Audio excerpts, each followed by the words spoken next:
పసిబిడ్డగా పుట్టి కూతురై పెరిగి కోడలై భర్తకు భార్యయై బిడ్డకు తల్లియై ఇల్లాలిగా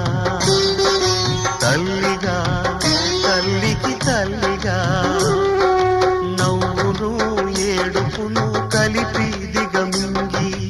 ఇంటినే గుడి చేసిన దేవత సెలవిమ్మని అడిగితే